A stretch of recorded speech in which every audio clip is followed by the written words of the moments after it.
अच्छा अनन, podcast start करने से पहले मेरे पास हमारे लिए एक एनवलप है, इसको तुम्हें अभी नहीं खोलना। मुझे याद है कि मैं जब आखिरी मॉक टेस्ट मैंने एनईटी का दिया था उसमें मेरा अच्छा स्कोर नहीं बना था, अराउंड 75 समथिंग बना था। जो स्टूडेंट्स मुख्तलिफ यूनिवर्सिटीज़ को टारगेट कर रहे हैं, मतलब एनईटी को टारगेट कर रहे हैं, फास्ट को टारगेट कर रहे हैं, नस को टारगेट कर रहे हैं, तो उनके लिए एप्टीट्यूड को डिले करना, सेकेंड ईयर के बाद उसकी तैयारी करना कितना रिस्की हो सकता है?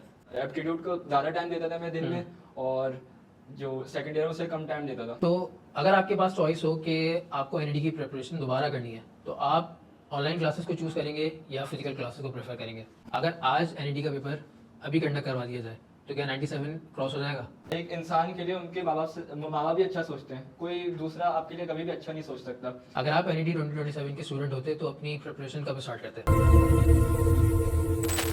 अस्सलाम वालेकुम everyone, welcome to another IB grades podcast. आज हमारे साथ जो स्टूडेंट मौजूद हैं, इन्होंने ना सिर्फ एनईटी का टेस्ट क्वालिफाई किया बल्कि एनईटी राउंड 1 में 97 स्कोर हासिल किया और कराची बोर्ड से इन्होंने सेकंड पोजीशन हासिल की। हम जानने की कोशिश करेंगे कि इस स्कोर के पीछे क्या डिसीजंस थे, क्या मिस्टेक्स थी और एनईटी 2027 के स्टूडेंट्स को क्या चीज़ें बेहतर करनी चाहिए। So welcome Hannan and congratulation for this remarkable achievement. कैसे हैं आप? अस्सलाम वालेकुम। वालेकुम अस्सलाम, अल्हम्दुलिल्लाह, आप सुनाएं? अल्हम्दुलिल्लाह। अच्छा हन्नान, पॉडकास्ट स्टार्ट करने से पहले मेरे पास हमारे लिए एक एनवलप है, इसको तुम्हें अभी नहीं खोलना।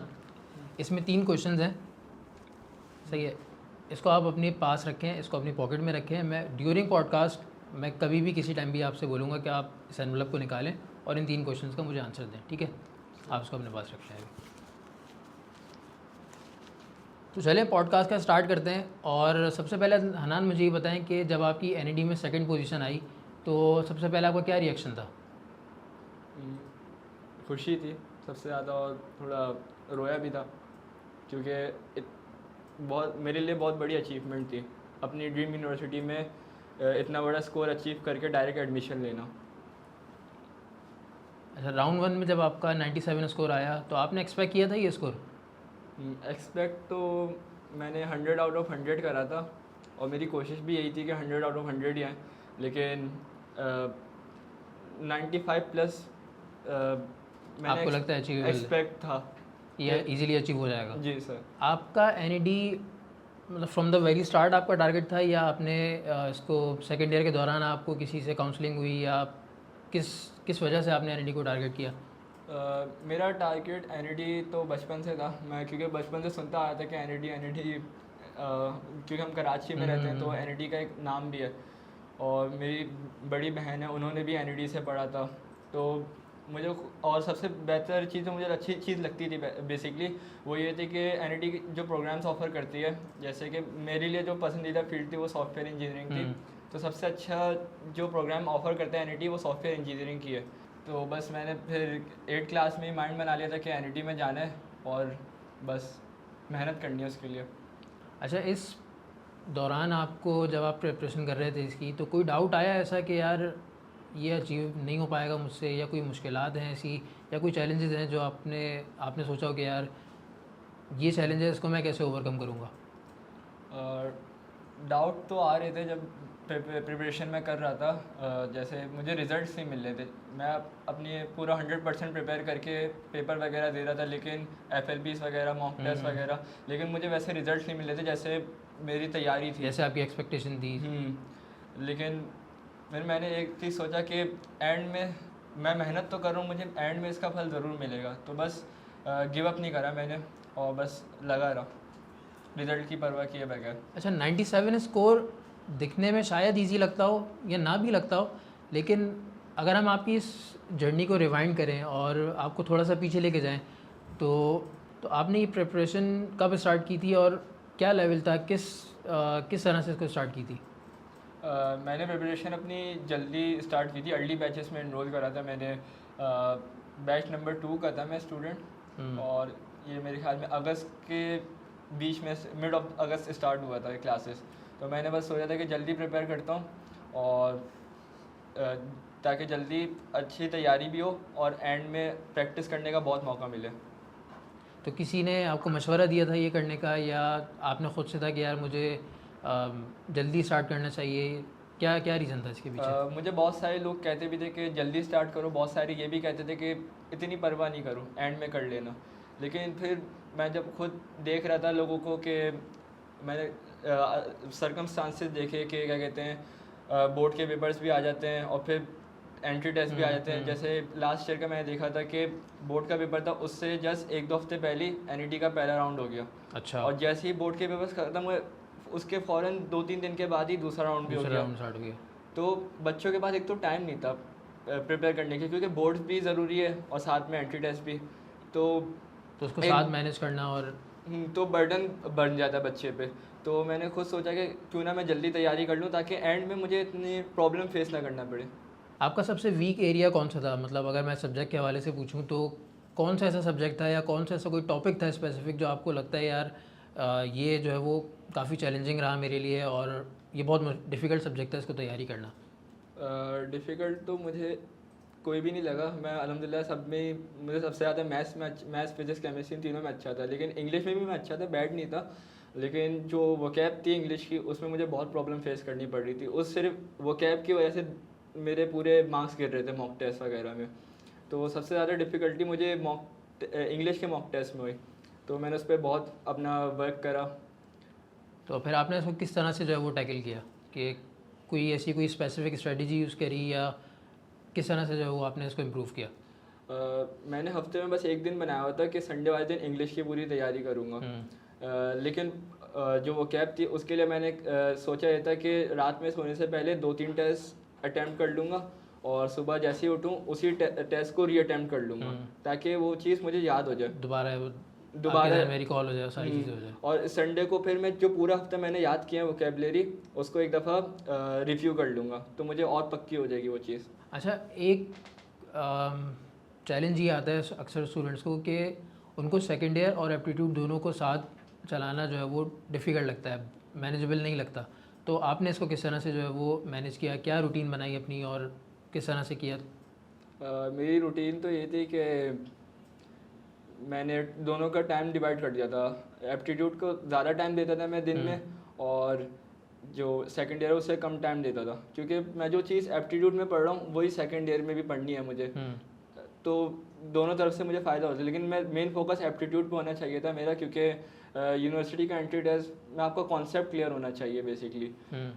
अच्छा, जैसे आपने कहा कि सेकंड ईयर को मैंने इतना ज़्यादा टाइम नहीं दिया और एप्टीट्यूड में मैंने अपना ज़्यादा फोकस किया, लेकिन बहुत सारे बच्चे ये कहते हैं कि सर सेकंड ईयर को कैसे छोड़ दें, उसकी प्रिपरेशन नहीं करेंगे तो हम पास कैसे होंगे और ये सब चीज़ें किस तरह से होंगी, तो उन स्टूडेंट्स को आप क्या कहना चाहेंगे?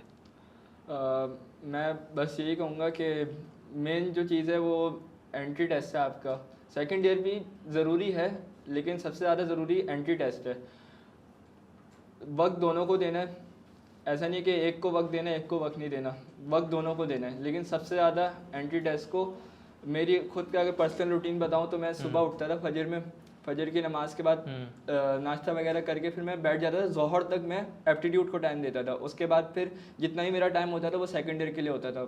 अच्छा, इस 97 स्कोर को हासिल करने के लिए कंसिस्टेंसी कितनी मैटर करती है आपकी नज़र में? मेरी नज़र में कंसिस्टेंसी तो बहुत ज़रूरी है। डिसिप्लिन इंसान के अंदर होना चाहिए। शुरू से चीज़ों को लेकर चलेंगे एक साथ तो एंड में आपके ऊपर कोई बर्डन या लोड नहीं पड़ेगा। तो बेटर यही है कि जो काम है उसे उसी वक्त कर लिया जाए, लोड ना बना जाए। बहुत सारे लोग होते हैं कि नहीं अभी बाद में कर लेंगे, अभी सेकंड ईयर करें और फिर एप्टीट्यूड को बाद में देखेंगे, और इसी तरह से जो है वो मोटिवेशन बच्चों की जो है वो डाउन हो जाती है। एक चीज़ को अगर स्टार्ट करेंगे तो बिल्कुल ही उसका लोड अपने ऊपर हावी कर लेंगे और फिर बाकी चीज़ें जो है वो रह जाती हैं। तो कितना मैटर करता है कि आपको किस चीज़ के ऊपर कितना टाइम देना चाहिए, किस कंसिस्टेंसी से करना चाहिए? मेरी नज़र में सबसे पहले आपको जो आप वीक सब्जेक्ट्स हैं, वीक टॉपिक्स हैं, उन्हें कवर करना चाहिए। और यही मैं कहूँगा कि एप्टीट्यूड सबसे ज़्यादा अहम है। तो जो चीज़ आप उसमें एप्टीट्यूड में पढ़ रहे हैं वही आप सेकंड ईयर में भी पढ़ेंगे, क्योंकि एप्टीट्यूड में 9 matric first year second year सारे कंबाइन हो जाते हैं, लेकिन सेकंड ईयर में तो बस एक ही चीज़ है। हमारे पास जब एंड में हम जाएंगे एग्ज़ाम्स वगैरह भी करीब आ जाते हैं तो हमें टाइम नहीं मिलता, टाइम की बहुत शॉर्टेज हो जाती है। 10-15 दिन का टाइम होता है, मिनिमल टाइम होता है, और इसमें इंसान कुछ भी नहीं कर पाता। बच्चे पे बहुत प्रेशर बन जाता है, तो उस प्रेशर की वजह से वो एग्ज़ाम के टाइम पे कुछ नहीं कर पाता और फिर अफसोस के सिवा कुछ रहता नहीं है। अच्छा, अब आप जो है वो एक फेज़ से निकल के दूसरे फेज़ में आ चुके हैं, मतलब आप इस टेस्ट की प्रिपरेशन की जर्नी से लेकर आप अब दूसरे फेज़ में एंटर हो चुके हैं, आप अपनी यूनिवर्सिटी की लाइफ के अंदर फेज़ में एंटर हो चुके हैं। तो जो कुछ कॉमन क्वेश्चंस होते हैं स्टूडेंट्स के जो वो पूछना चाहते हैं, जो इससे पहले वाली स्टेज में जिस स्टेज से आप गुजर चुके हैं, तो आप अपने एक्सपीरियंस से उन कुछ सवालात का जो है वो मुझे जवाब दिएगा, ठीक है। तो अगर आपके पास चॉइस हो कि आपको एनईडी की प्रिपरेशन दोबारा करनी है, तो आप ऑनलाइन क्लासेस को चूज़ करेंगे या फिज़िकल क्लासेस को प्रेफर करेंगे? मैं फ़िज़िकल ज़्यादा प्रेफर करूँगा, क्योंकि जो क्लास का माहौल होता है फिज़िकली, जब आप कहीं जगह पे प्रेजेंट होते हैं तो उसका माहौल एक अलग होता है। आपके आसपास भी सब लोग होते हैं, आपको कोई चीज़ में मसला हो रहा है, जैसे हम लोग क्लास में होते थे, मेरे और भी फ्रेंड्स थे, तो उन्हें भी और कभी कभार मुझे भी होता था कि किसी चीज़ में मसला हो रहा था, तो हम लोग आपस में कन्वर्सेशन कर लेते थे और सर से हम कुछ भी पूछते थे तो फ़ौरन जवाब देते थे। मतलब ये नहीं कि मना कर दिया बच्चे को कि नहीं मैं नहीं बता रहा। ऑन टाइम रिस्पॉन्ड करते हैं स्टूडेंट की क्वेरीज को, और इस तरह की जो चीज़ें वो ज़्यादा बेहतर तरीके से आप कह रहे हैं कि फ़िज़िकल क्लासेस में प्रेजेंट देखी जाती है इसमें। अच्छा, जो आपके जो इंटर के टीचर्स होते हैं, जो या तो एप्टीट्यूड के जो मेंटोर्स होते हैं, आपके जो टीचर्स होते हैं, उनसे गाइडेंस लेनी चाहिए या मतलब टू बी स्पेसिफिक जो यूनिवर्सिटीज़ की जो तैयारी की चीज़ें हैं और किस तरह से करनी है, क्या करना है, क्या चीज़ें नहीं करनी, तो वो गाइडेंस आप क्या बेहतर समझते हैं कि इंटर वाला टीचर आपको ज़्यादा बेहतर बता सकता है या जो आपका एप्टीट्यूड का जो मेंटोर है वो आपको ज़्यादा बेहतर बता सकता है? बताएंगे तो दोनों सही, लेकिन सबसे ज़्यादा जो बेहतरीन बता सकते हैं वो एप्टीट्यूड के टीचर्स हो सकते हैं, क्योंकि वो एक स्पेसिफिक टाइम पीरियड से उस चीज़ में टाइम लगाया हुआ उन्होंने अपना, और उनके पास ज़्यादा एक्सपीरियंस है, क्योंकि वो डेली ऐसे बच्चों को देखते हैं जो कि बहुत सारी चीज़ों में डिफ़िकल्टीज फेस करते हैं एंटी टेस्ट के हवाले से। तो सबसे ज़्यादा बेहतरीन गाइडेंस तो एप्टीट्यूड के टीचर से मिल सकती है। जो स्टूडेंट्स मुख्तलिफ यूनिवर्सिटीज़ को टारगेट कर रहे हैं, मतलब एनईडी को टारगेट कर रहे हैं, फास्ट को टारगेट कर रहे हैं, नस को टारगेट कर रहे हैं, तो उनके लिए एप्टीट्यूड को डिले करना X2 के बाद, मतलब सेकेंड ईयर के बाद उसकी तैयारी करना कितना रिस्की हो सकता है? रिस्की तो खैर बहुत है, और शायद एडमिशन भी ना मिल सके। अच्छा। क्योंकि मेरे बहुत सारे दोस्त हैं जिन्होंने सेकेंड ईयर पे मेनली फोकस करा, और जब उन्होंने एनईडी का टेस्ट दिया या किसी भी यूनिवर्सिटी का टेस्ट दिया तो उसमें उन्हें पास क्लियर तो कर लिया, लेकिन क्या कहते हैं उन्हें डिजायर्ड स्कोर नहीं मिल पाया, उनकी जो मनपसंद फील्ड थी वो उन्हें नहीं मिल पाई।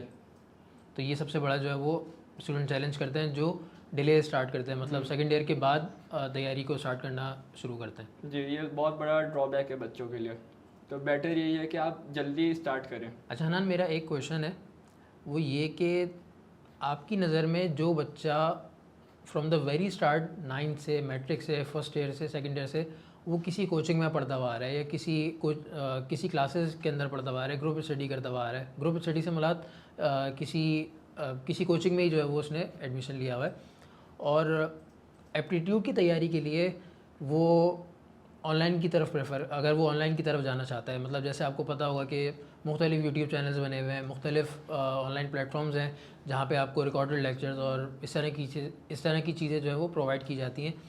तो क्या उस बच्चे के लिए ईजी है सेल्फ स्टडी से वो अपने टेस्ट को क्लियर कर सकता है, अपनी डिज़ायर्ड यूनिवर्सिटी में जा सकता है? I don't think so. 50-50 chance होता है यहाँ पे, लेकिन इसलिए क्योंकि बहुत सारे बच्चे होते हैं जिन्हें किसी एक स्पेसिफिक टॉपिक में फंस जाते हैं। अब वो तो वीडियो अपलोड हुई भी है, अब बच्चे के अपने खुद सवाल वगैरह जनरेट हो रहे होंगे, तो किससे पूछेगा? इस फेज़ के अंदर उसको जो है वो डिफ़िकल्टीज वगैरह आ सकती है। अच्छा, एक चीज़ होती है कि कोई भी स्टूडेंट अपने दोस्तों को देख के या अपनी फैमिलीज़ में या उनके मोहल्ले में कोई ज़ीशान भाई थे और उन्होंने जो है वो कह दिया कि भाई तुम जो है वो सेकेंड ईयर पे फोकस करो, या ये बाद में स्टार्ट करना है, एप्टीट्यूड में क्या है, इजी टेस्ट है, कुछ भी नहीं होता, और ये वो। तो दूसरों के डिसीजन से इन्फ्लुएंस होना कितना डेंजरस है, कितना रिस्की हो सकता है इस बच्चे के लिए? इंसान के लिए सबसे बेस्ट डिसीजंस वो खुद ले सकते हैं, और उनके माँ बाप बेसिकली एक इंसान के लिए उनके माँ बाप ही अच्छा सोचते हैं, कोई दूसरा आपके लिए कभी भी अच्छा नहीं सोच सकता। कहीं ना कहीं एक जेलसी वाला फैक्टर ज़रूर होता है इंसान के अंदर कि बिल्कुल। ये मुझसे आगे ना निकल जाए, ये हमारे उससे आगे बेटे वगैरह से आगे ना आगे निकल ना जाए। निकल जाए। तो कोई भी आपका अच्छा नहीं चाहता सिवाय आपके माँ बाप के और आपके खुद के। और मैं ये समझता हूँ कि इंसान को अपने आप का ख़ुद ज़्यादा बेहतर पता होता है कि वो किस लेवल के ऊपर है, कहाँ तक उसको मेहनत करनी है, कितनी वो मेहनत करेगा तो वो अपनी डिज़ायर्ड यूनिवर्सिटी में एडमिशन ले पाएगा, कब वो स्टार्ट करेगा तो वो अपना एक डिज़ायर्ड स्कोर अचीव कर पाएगा। तो मेरे लिहाज से बच्चे को ख़ुद ज़्यादा बेहतर पता होता है कि उसके लिए क्या चीज़ बेहतर है। ऐसा ही है जी। अच्छा, तो अब थोड़ा सा माहौल को लाइट करते हैं और एकेडमिक्स के अलावा मैं आपको दो ऑप्शन दूंगा, आपको इनमें से एक चूज़ करना होगा, इंस्टाग्राम और यूट्यूब। यूट्यूब। अर्ली मॉर्निंग और लेट नाइट। बोथ। बुक और लैपटॉप। लैपटॉप। अच्छा, स्टडी टेबल या बेड, किस पे स्टडी करना प्रेफर करते हैं? स्टडी टेबल पे, क्योंकि बेड पे नींद आ जाती है फ़ौरन। ग्रुप स्टडी और अकेले पढ़ना। बोथ आर यूज़फुल, मगर मैं अपने हवाले से बात करूँ तो अकेले सेल्फ स्टडी आपको ज़्यादा बेहतर लगती है। फिजिक्स और maths. Maths. Easy paper with high merit और tough paper with low merit. Tough paper with low merit. Extra 30 minutes preparation और extra 30 minutes sleep. Extra 30 minutes preparation. अच्छा, लास्ट क्वेश्चन, रिज़ल्ट खुद चेक करना ज़्यादा बेहतर लगता है या दूसरे से चेक करवाना? खुद, क्योंकि फिर जब हम देखते हैं मैं जैसे हमेशा कुछ देखता हूँ तो दूसरे को जब बताता हूँ तो फिर उनका रिएक्शन देखने का मौका मिलता है, जैसे पेरेंट्स हो गए और सिबलिंग्स फ्रेंड्स हो गए वगैरह, टीचर्स वगैरह, इन सब का रिएक्शन मैटर करता है। तो बेहतर ये है कि खुद देखो, पहले खुद रिलैक्स हो जाओ फिर दूसरे को बताओ। बहुत सारे बच्चे होते हैं जो इस एंजाइटी के अंदर होते हैं कि भाई हमसे खुद नहीं देखा जाएगा, तो वो प्रेफर करते हैं कि भाई उनके कोई फैमिली मेम्बर देख लें और फिर वो देख के बता दें। तो मुख्तलिफ स्टूडेंट्स होते हैं। अच्छा, तो अब हम जो है वो एक रैपिड फायर राउंड स्टार्ट करते हैं, जिसमें हन्नान को जो है वो 1 वर्ड में आंसर देना होगा। एनईडी की प्रिपरेशन को 1 वर्ड में डिस्क्राइब करें। कॉम्प्लेक्स। Favourite subject? मैथ्स। सबसे डिफ़िकल्ट सब्जेक्ट? नथिंग। कोई एक तो होगा। प्रिपरेशन करते हुए सबसे बुरी हैबिट? टाइम वेस्ट करना। एक हैबिट जिसने आपका स्कोर इम्प्रूव किया? कंसिस्टेंसी। मॉक टेस्ट में लो स्कोर ये पैनिक है या मोटिवेशन? मोटिवेशन। स्टूडेंट सबसे ज़्यादा टाइम किस चीज़ पर वेस्ट करता है? स्क्रॉलिंग। 97 स्कोर देखकर फर्स्ट वर्ड क्या आया? अल्हम्दुलिल्लाह। How would you describe NED in 1 word? Best. And what about IB grades? Sensational. आप शुरू से टॉपर हैं या हार्ड वर्किंग स्टूडेंट? मैं बहुत कोई एक चीज़ करें। Hard working. अच्छा, सबसे लास्ट में क्वेश्चन, अगर आज एनईडी का पेपर अभी कंडक्ट करवा दिया जाए तो क्या 97 क्रॉस हो जाएगा? इंशाल्लाह। अच्छा हनान, आपको वो एनवलप याद है जो मैंने आपको स्टार्ट में दिया था? अब आप वो एनवलप निकालें, उसमें 3 क्वेश्चन हैं, आपको एक एक करके रीड करना है और जो भी आपके जहन में सबसे पहला आंसर है आपने वो देना है, ठीक है?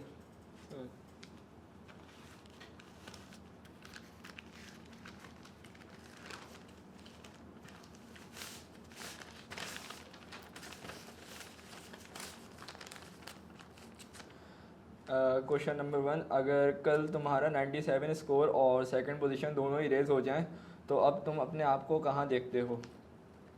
Gap year. Second question. Question number 2 is, preparation के दौरान ऐसा कौन सा डिसीजन था जो उस वक्त छोटा लगा लेकिन आज लगता है कि शायद इसी डिसीजन ने रिज़ल्ट चेंज कर दिया? गिव अप नहीं करना। Third question. And last question is, अगर तुम्हें अपनी पूरी एनईडी प्रिपरेशन में सिर्फ एक चीज़ चेंज करने का चांस मिले, क्या चेंज करोगे और क्यों? थोड़ा और जल्दी स्टार्ट कर सकता था। तो अर्ली प्रिपरेशन आपके लिए सबसे ज़्यादा वैल्यूबल है, मोस्ट इम्पॉर्टेंट है आपके लिए। मतलब अगर कोई बच्चा एनईडी 2027 का टेस्ट देने जा रहा है तो उसके लिए सबसे ज़्यादा वैल्यूबल जो चीज़ है वो टाइम है। ऐसा ही है। अच्छा, जैसे भी हमने आपसे शेयर किया कि अगर कोई बच्चा एनईडी 2027 को टारगेट कर रहा है तो उसके लिए सबसे ज़्यादा इम्पॉर्टेंट चीज़ उसके लिए टाइम है। तो अब पर्सपेक्टिव चेंज करते हैं और जैसे आपने अपनी अब एनईडी की जर्नी कंप्लीट कर चुके हैं, तो उस हवाले से मैं आपसे कुछ क्वेश्चंस पूछूंगा, ठीक है? अगर आप एनईडी 2027 के स्टूडेंट होते तो अपनी प्रिपरेशन कब स्टार्ट करते? जल्दी स्टार्ट कर देता मैं। कौन से मंथ में? पेपर ख़त्म होने के फ़ौरन 1-2 वीक्स के बाद। लाइक अगस्त? नहीं, हमारे तो जून में ख़त्म होते हैं, तो जुलाई जुलाई। खुद अपना रिवीजन स्टार्ट कर देता। फिर जो बैचेस स्टार्ट होते तो उसमें तो और अच्छी चीज़ें क्लियर हो जाती फिर। आपकी नज़र में अर्ली प्रिपरेशन का सबसे बड़ा एडवांटेज क्या है? टाइम बहुत होता है एंड में। अगर मैं कहूँ कि अर्ली प्रिपरेशन का मतलब है कि सेकेंड ईयर को कॉम्प्रोमाइज़ करना, क्या ऐसा ही है? 70-30 है। ऐसा नहीं है कि आप पूरा कॉम्प्रोमाइज़ कर रहे हैं सेकंड ईयर को। सेकंड ईयर चलने वाले साथ लेके चल लेते हैं, बस एक राइट स्ट्रेटजी की नीड होती है उन्हें। जो स्टूडेंट कहता है कि अभी बहुत टाइम है, तो उसको क्या कहोगे आप? फिर एंड में आपके पास टाइम नहीं होगा। आईबी ग्रेड्स ने आपकी इस पूरी जर्नी में सबसे ज़्यादा कहाँ हेल्प की और आपको क्या हेल्प मिली इस आईबी ग्रेड से? सबसे ज़्यादा जो मुझे हेल्प मिली वो होती है मेंटरशिप और सपोर्ट, जो टीचर्स वगैरह ने दी, स्टाफ्स ने दी। मुझे याद है कि मैं जब आखिरी मॉक टेस्ट मैंने एनईडी का दिया था, तो उसमें मेरा अच्छा स्कोर नहीं बना था, अराउंड 75 समथिंग बना था। तो सर रिजवान थे, उन्होंने मुझे बोला कि बेटा जब भी तुम्हारे लिए एक रूम भी अवेलेबल है, तुम जब चाहो आके यहाँ पे सुबह से पढ़ते रहो, अपना रूम ले लो और अपनी प्रैक्टिस जो तुम्हें करना है करते रहो, हम तुम्हें सारे मटेरियल प्रोवाइड करेंगे।